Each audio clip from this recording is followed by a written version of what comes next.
Hello everyone, 9th class की worksheet के साथ एक बार हम फिर आपका स्वागत करते हैं। Worksheet number 20। आज एक इम्पोर्टेंट टॉपिक की तरफ अब हमारी गाड़ी जा रही है। आलेख बनाना हम लोग सीखेंगे धीरे धीरे, यानी कि ग्राफ। फिलहाल बात कर रहे हैं दो चर वाली रेखिक समीकरण की। पहले भी हमने डिस्कस किया है। तो दो चर वाली रेखिक समीकरण की जो फॉर्म होती है वो ये ax plus B Y plus C equal to 0।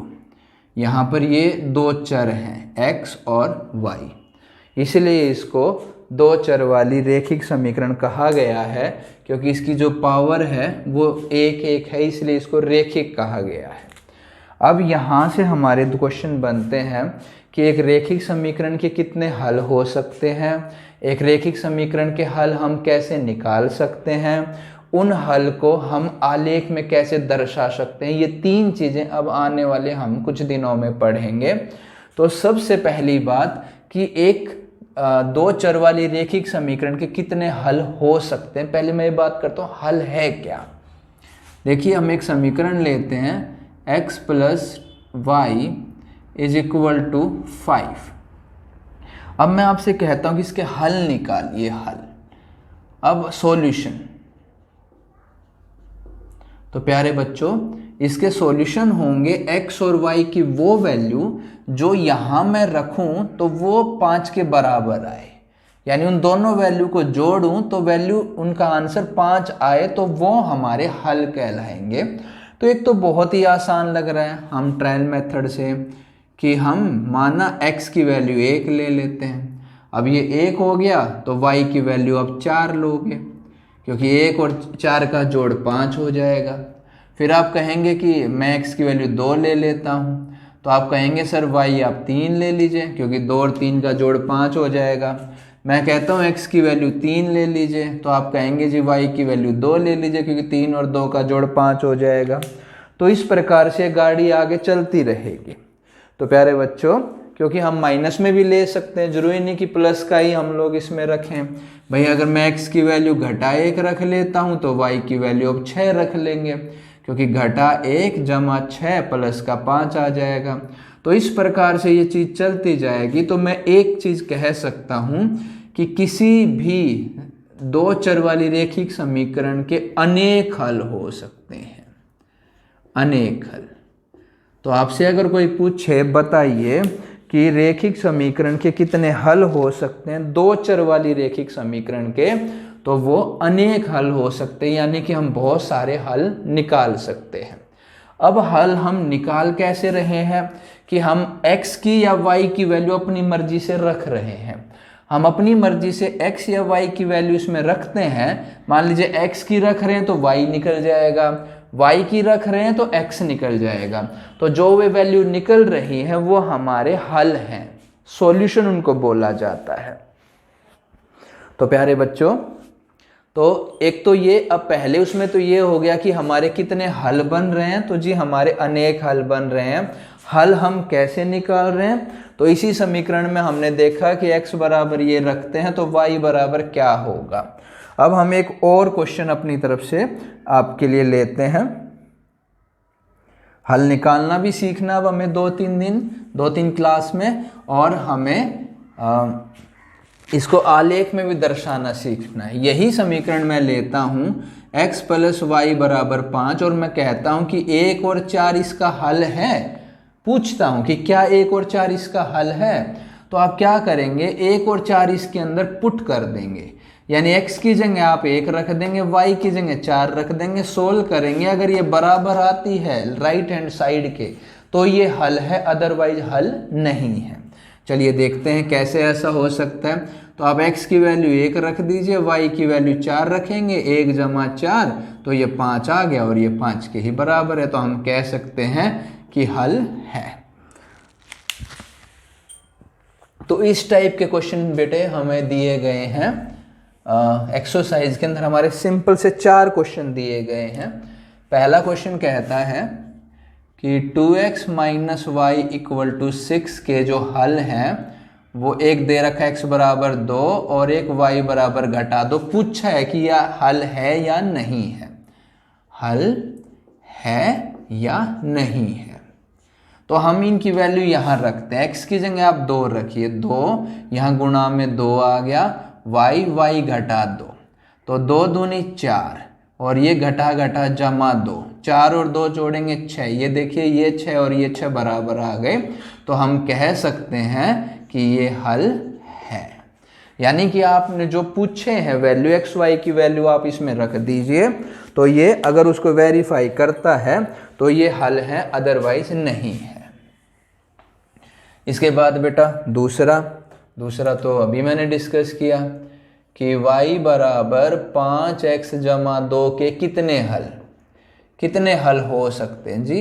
दो चर वाली समीकरण है, तो इसका उत्तर होगा अनेक हल, कि इसके अनेक हल हो सकते हैं, क्योंकि 2 चर वाली रेखिक समीकरण के बहुत सारे हल हो सकते हैं, अनगिनत अनेक हल इसके हो सकते हैं। तो बच्चों ये आपको ध्यान रखना है।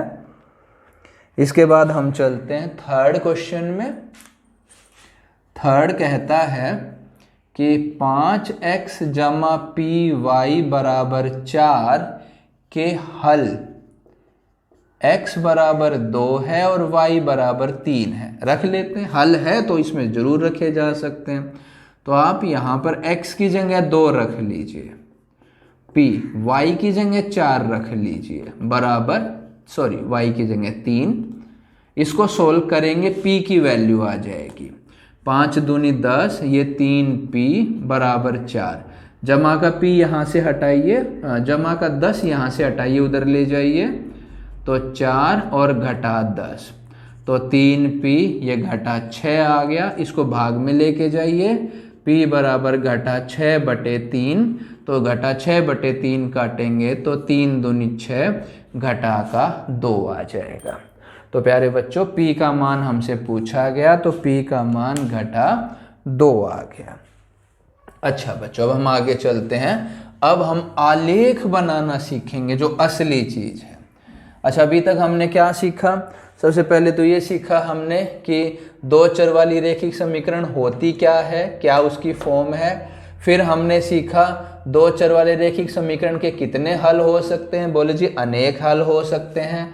फिर हमने सीखा कि जो वैल्यू दे रखी है वो हल हैं भी या नहीं, तो इन वैल्यू को हम इसके अंदर पुट कर देंगे और दायां पक्ष बाएं पक्ष के बराबर आ जाता है तो हल है, अदरवाइज नहीं है। फिर यहाँ पर p का मान पूछा, क्योंकि हल दे रखे हैं x बराबर y बराबर, तो इन वैल्यू को आप इसके अंदर रखिए, सोल्व कीजिए, p का मान आ गया।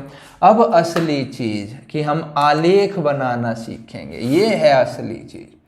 तो एक तो समीकरण x + y बराबर 4 है, एक समीकरण y = 2x है। तो मैं सबसे पहले इनके हल निकालूंगा। तो इसका माना आप क्या करें, x बराबर 0 ले लें, तो 0 जमा y बराबर 4, तो ये y रह गया, y बराबर 4, एक तो ये हल आ गया। फिर माना आप x बराबर 1 ले लीजिए, 1 जमा y बराबर 4 उधर जाएगा, 4 घटा 1, तो ये 3 आ जाएगा। अब एक और माना x बराबर 2 ले लीजिए, ले हम कुछ भी सकते हैं, तो यहाँ पर 2 जमा y बराबर 4, तो ये घट गया, 4 घटा 2, तो y बराबर 2। ठीक है, तो अब इसके कितने बने, इसकी पहले की टेबल में यहाँ बना रहा हूँ ताकि मुझे इसको हटा के मैं रफ करूँगा। ये फर्स्ट की टेबल बनी, 3 सॉल्यूशन हमें निकालने हैं x y। x जब आपने 0 लिया था तो y आपका 4 आ गया।